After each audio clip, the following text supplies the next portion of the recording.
ಈ ಮಗು ಯಾರ್ದು? ನಿಮ್ದಾ? ಇಲ್ಲಮ್ಮ, ಈ ಮಗು ಯಾರ್ದು ಅಂತ ನಮಗೂ ಗೊತ್ತಿಲ್ಲ.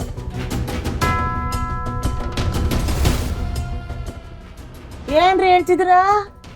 ನಿಮ್ಮನೇಲಿರೋ ಮಗು ಯಾರ್ದು ಅಂತ ನಿಮಗೆ ಗೊತ್ತಿಲ್ವಾ? ಏನಾದ್ರೂ ಕಿಡ್ನಾಪ್ ಮಾಡ್ಕೊಂಡ್ ಬಂದಿರೋ ಹೆಂಗೆ ಇರೇ ನಾನು ಅಂತಮ್ಮ ಸುಮ್ಮನೆ ಇರ್ತೀರಾ?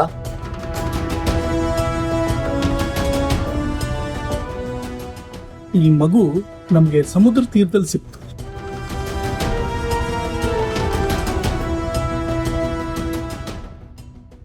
ಅಳ್ತಾ ಒಬ್ಳೇ ಕೂತಿದ್ಲು. ಅಕ್ಕಪಕ್ಕ ಯಾರೂ ಇರ್ಲಿಲ್ಲ. ನಾವು ಹೋಗಿ ಮಗುನ್ ಮಾತಾಡಿಸಿದ್ವಿ. ಆದ್ರೆ ಈ ಮಗು ಅವ್ರ ಅಪ್ಪ ಅಮ್ಮನ ಬಗ್ಗೆ ಆಗ್ಲಿ, ಅವ್ರ ಊರಿನ ಬಗ್ಗೆ ಆಗ್ಲಿ ಏನು ಹೇಳ್ತಾ ಇಲ್ಲ.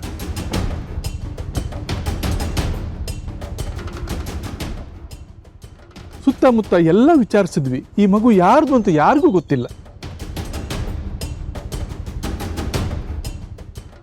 ಹಾಗಂತ ಈ ಮಗು ನಾವೇ ಇರಿಸ್ಕೊಳಕ್ಕಾಗತ್ತ ಹೇಳಿ?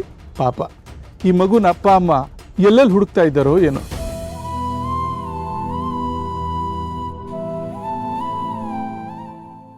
ಅಯ್ಯೋ ದೇವ್ರೆ, ಪುಟ್ಟು ಹೆಣ್ಮಗು. ಆ ದೇವ್ರ ದೊಡ್ಡವನು. ನಿಮ್ಮಂತ ಒಳ್ಳೆಯವ್ರ ಕೈಲಿ ಸಿಕ್ಕಿದೆ. ಹಾಗಾದ್ರೆ ಆದಷ್ಟು ಬೇಗ ಮಗು ತಂದೆ ತಾಯಿ ಯಾರು ಅಂತ ಹುಡುಕಿ ಮಗುನ ಅವ್ರ ಹತ್ರ ಸೇರಿಸ್ಬೇಕು. ಈ ಮಗುನ ಯಾರಿಗಾದ್ರೂ ಒಪ್ಸೋಣ ಅಂದ್ರೆ ನನಗೆ ಯಾರ ಮೇಲೂ ನಂಬಿಕೆ ಬರ್ತಾ ಇಲ್ಲ. ಆದ್ರೆ ಈಗ ನೋಡಿ, ಆ ದೇವರೇ ನಿಮ್ಮನ್ನ ಇಲ್ಲಿ ಕರೆಸ್ಕೊಂಡಿದ್ದಾನೋ ಏನೋ. ಮಿನಿಸ್ಟರ್ ಸಾಹೇಬ್ರೇನು, ಅವ್ರ ಒಳ್ಳೆತನ ಏನು ಅನ್ನೋದು ನಮಗೆ ಚೆನ್ನಾಗಿ ಗೊತ್ತು. ಜನ 1000 ಮಾತಾಡಬಹುದು, ಆದ್ರೆ ನಾವು ಸಾಹೇಬ್ರನ್ನ ದೇವ್ರಂತ ಮನುಷ್ಯ ಅಂದ್ಕೊಂಡಿದ್ದೀವಿ.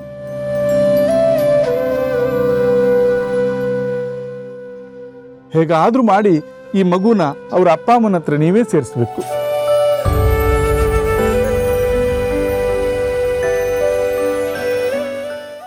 ನೀವು ಸಿಟಿನಲ್ಲಿರೋರು, 4-6 ಜನ ಗೊತ್ತಿರೋರು, ದೊಡ್ಡ ಮನ್ಸು ಮಾಡಿ ಸಾಹೇಬ್ರೆ.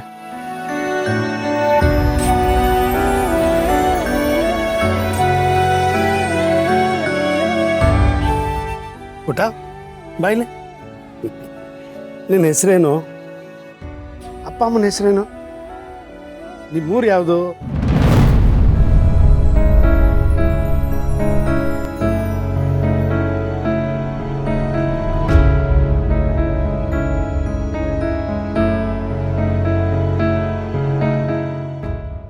ಏನ್ ಸುಬ್ಬು, ಈ ಮಗು ನಿನ್ನ ಇಷ್ಟೊಂದು ಹಚ್ಕೊಂಡಿದೆ?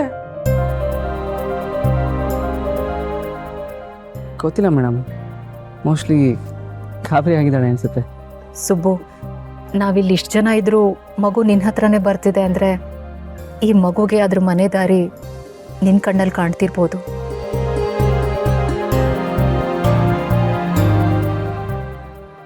ನಮ್ಮ ಮಗಳನ್ನ ನಮ್ಗೆ ಉಳಿಸ್ಕೊಟ್ಟಿರೋ ಮಗು ಇದು. ಇವಳನ್ನ ಅವ್ರ ತಂದೆ ತಾಯಿಗೆ ತಲುಪಿಸೋ ಜವಾಬ್ದಾರಿ ನಮ್ಮದು. ನಾವು ಮಗುನ ಬೆಂಗಳೂರಿಗೆ ಕರ್ಕೊಂಡು ಹೋಗೋಣ.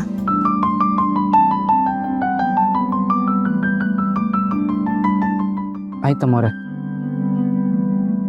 ಈ ಮಗು ಎಲ್ಲಿಂದ ಬಂದಿರೋದು, ಇವ್ರ ಅಪ್ಪ ಅಮ್ಮ ಯಾರು ಅಂತ ತಿಳ್ಕೊಂಡು ಇವಳನ್ನ ಮನೆಗೆ ಸೇರಿಸೋ ಜವಾಬ್ದಾರಿ ನಂದು.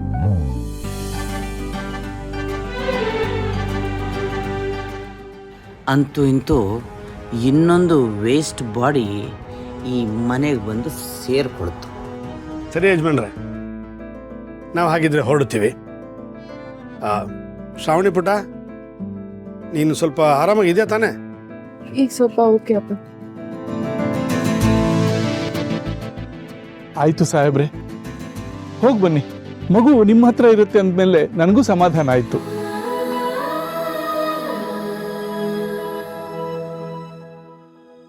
ಕಂದ, ನೀನೇನು ಯೋಚನೆ ಮಾಡಬೇಡ. ಇವರು ನಿನ್ನ ಅಪ್ಪ ಅಮ್ಮನ ಹತ್ರ ಸೇರಿಸ್ತಾರೆ. ಹೋಗ್ಬಿಟ್ಟು ಬಾ, ಒಳ್ಳೇದಾಗಿ.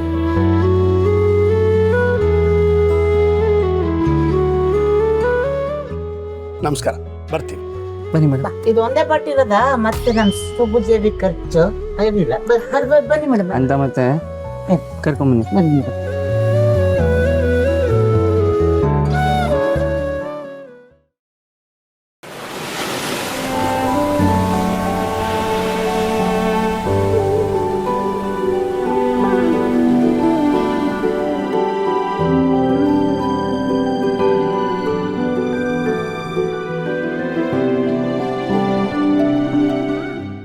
ದೇವ್ರ ದರ್ಶನ ಅಂತೂ ಚೆನ್ನಾಗಾಯ್ತು. ಭಗವಂತನ ಲೀಲೆ ನೋಡಿ ಹೇಗಿದೆ. ಬರ್ತಿದ್ದಾಗೆ ಯಾರೋ 4 ಜನ ಸಿಕ್ಕರು, ಎದ್ದೊತ್ತದ ಮಾತಾಡಿದ್ರು, ಏನೇನೋ ಬೈದರು. ಆಮೇಲೆ ಸಿಕ್ಕೋರು ಭಾಳ ಪ್ರೀತಿಯಿಂದ ಮಾತಾಡಿಸಿ ಕರ್ಕೊಂಡೋಗಿ ದೇವ್ರ ದರ್ಶನ ಚೆನ್ನಾಗೇ ಮಾಡಿಸಿದ್ರು. ಕಷ್ಟ ಬಂದಾಗ ಕುಗ್ಬಾರ್ದು, ಕಷ್ಟದಿಂದೆ ಸುಖ ಇದ್ದೇ ಇರುತ್ತೆ ಅಂತ ಆ ದೇವ್ರು ನಿರೂಪಿಸ್ಬಿಟ್ಟ. ಸುಬ್ರಹ್ಮಣ್ಯ, ನಿಮ್ಮ ಅಪ್ಪನಿಗೆ ಒಂದು ಫೋನ್ ಮಾಡಪ್ಪ. ಅಪ್ಪನೇ 1-2 ಸಲ ಫೋನ್ ಮಾಡಿದ್ರಮ್ಮ. ಅಲ್ಲಿ ಚಿಂತೆ ಮಾಡುವಂಥದ್ದು ಏನಿಲ್ವಂತೆ. ಐಶುನು ಬೇಗ ಹುಷಾರಾಗ್ತಾ ಇದ್ದಾಳಂತೆ.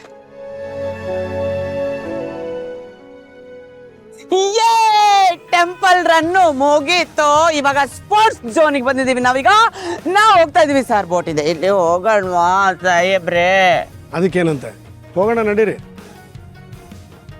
ಅಬ್ಬ ಫಸ್ಟ್ ಟೈಮು ಸಾಹೇಬ್ರು ನನ್ನ ಮಾತು ಒಪ್ಕೊಂಡ್ಬಿಟ್ರು. ಶುಭು, ಸರಿ, ನಾನು ವಿಚಾರಿಸ್ತೀನಿ ರೀ. ಅಣ್ಣ,